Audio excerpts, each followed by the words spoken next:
राधे राधे। वृंदावन के बांके बिहारी मंदिर के पास एक बहुत ही पुराना बरगद का पेड़ था और उसी पेड़ के नीचे एक बूढ़ी माँ ने अपना डेरा बना लिया था। वह सकल सूरत से किसी अच्छे घर की लग रही थी।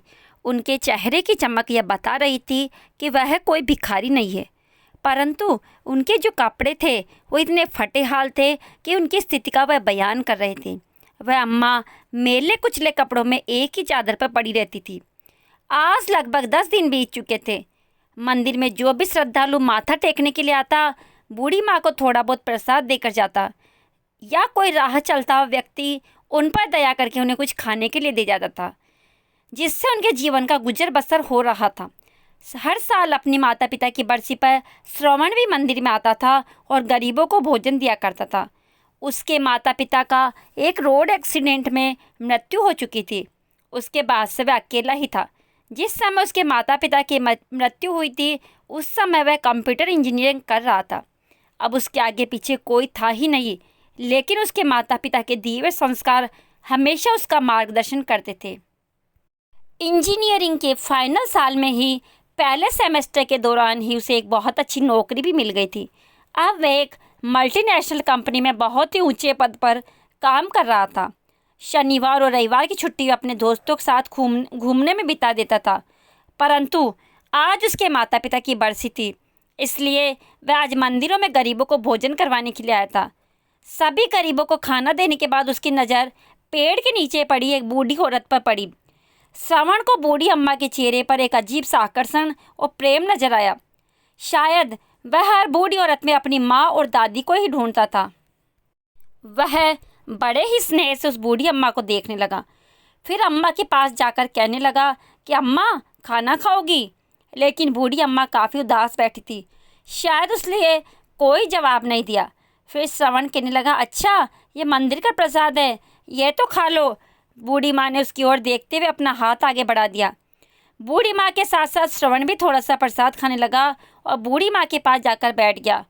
प्रसाद खाते खाते वह अम्मा से पूछने लगा कि आप कहाँ रहती है और इस पेड़ के नीचे कैसे बैठी हुई है। बूढ़ी माँ ने ठंडी सांस लेते हुए कहा, अरे बेटा, ये पेड़ ही मेरा घर है।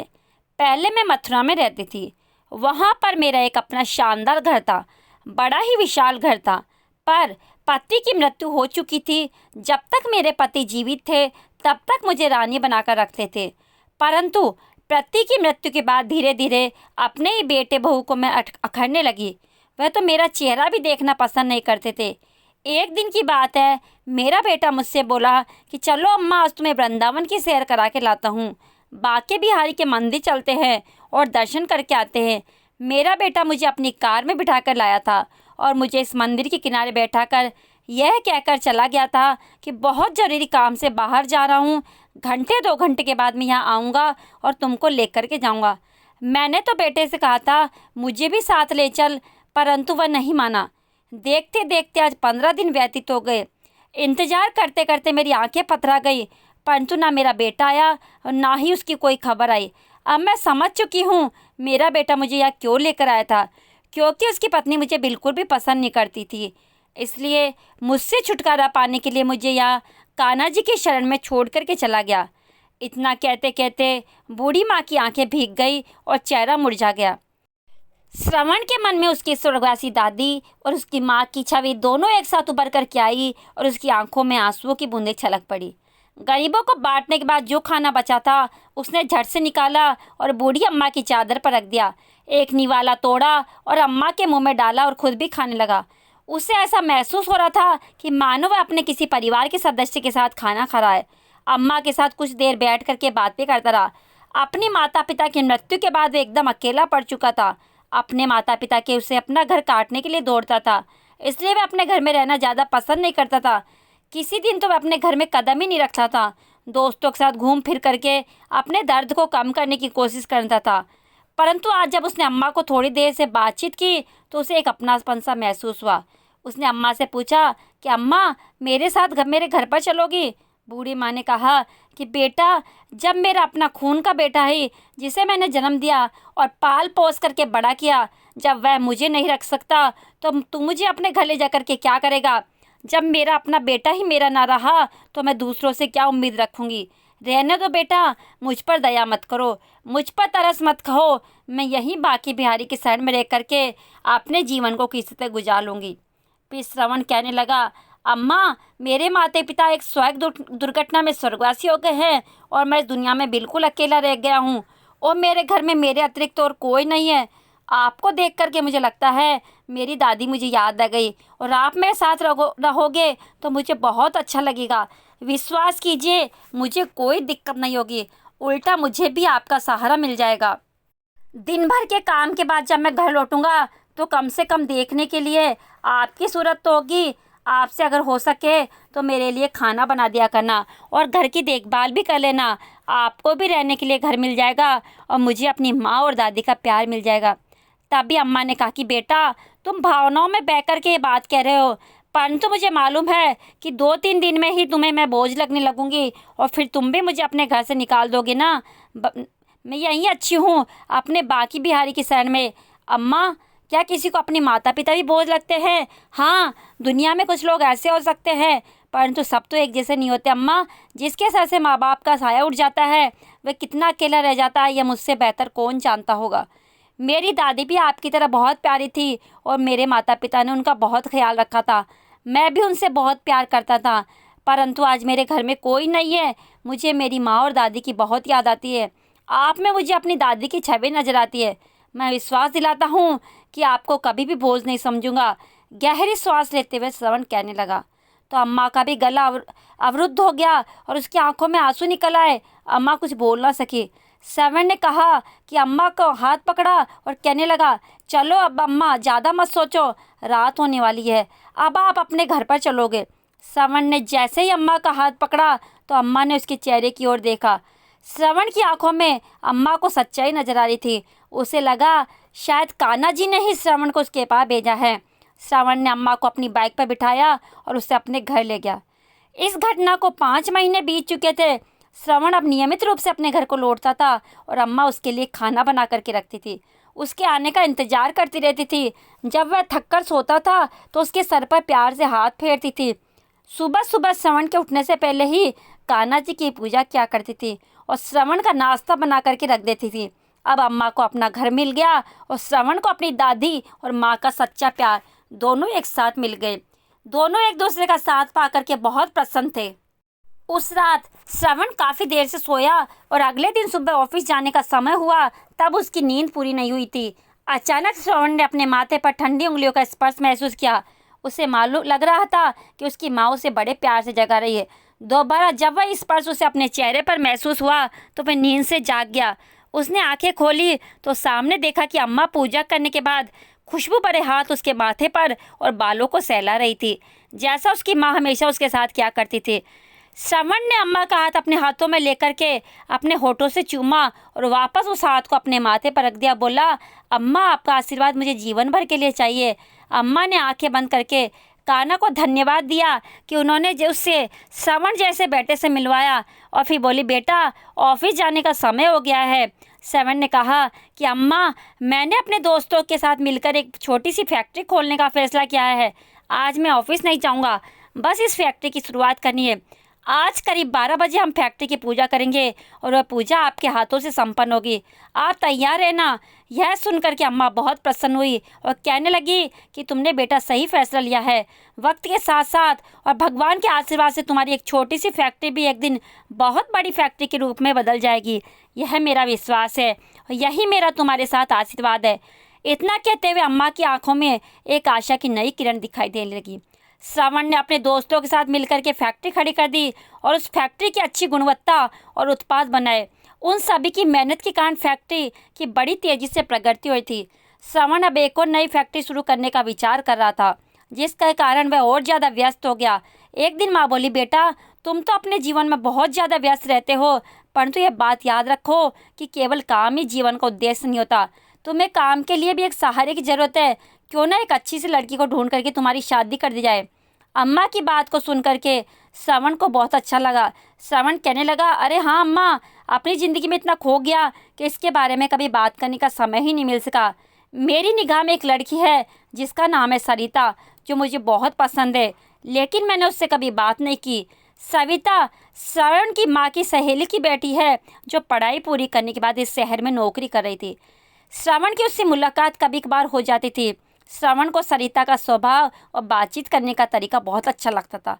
अम्मा श्रवण के साथ सरिता के घर गई और उसके माता पिता से बातचीत की। वह श्रवण और सरिता की शादी का प्रस्ताव दिया। सरिता के पिता ने तुरंत हामी भर दी। बस फिर क्या था, कुछ ही दिनों में श्रवण सरिता को दुल्हन बना करके अपने घर ले आया। सरिता अम्मा के गुणों और उनके स्नेह से बहुत प्रभावित हुई। जितना प्यार श्रवण अम्मा से करता, उससे कहीं ज़्यादा लगाव सरिता को अम्मा से हो चुका था। सरिता हमेशा सोचती, ना जाने अम्मा उसके दिल की हर बात को कैसे जान लेती है और कैसे उसकी हर चाहत को उसके बिना कहे पूरा कर देती है। समय बीतने लगा और श्रवण के घर 2 जुड़वा बच्चों ने जन्म ले लिया, एक बेटा और एक बेटी। श्रवण का घर तो खुशियों से भर उठा था। अम्मा भी अब सही मायने में दादी बन चुकी थी। अब उनकी मुख्य जिम्मेदारी श्रवण और सरिता नहीं बल्कि अम्मा के पोता और पोती हो गए थे। अब अम्मा का बिस्तर अपने पोता और पोती के कमरे में लगा दिया गया ताकि वह दोनों अम्मा के स्नेह की छांव में रहे और उनके संस्कारों के साथ पले बढ़े। बिना दादी के तो दोनों बच्चे एक समय का खाना भी नहीं खाते थे। जब भी बच्चे मम्मी पापा के साथ बाजार जाते तो जिद करके दादी को हमेशा अपने साथ लेकर जाते। सरिता और श्रवण भी दोनों बच्चों की जिम्मेदारी अम्मा को दे करके बिल्कुल बेफिक्र हो चुके थे। सरिता अपने पति के साथ उनके काम में पूरी मदद करती।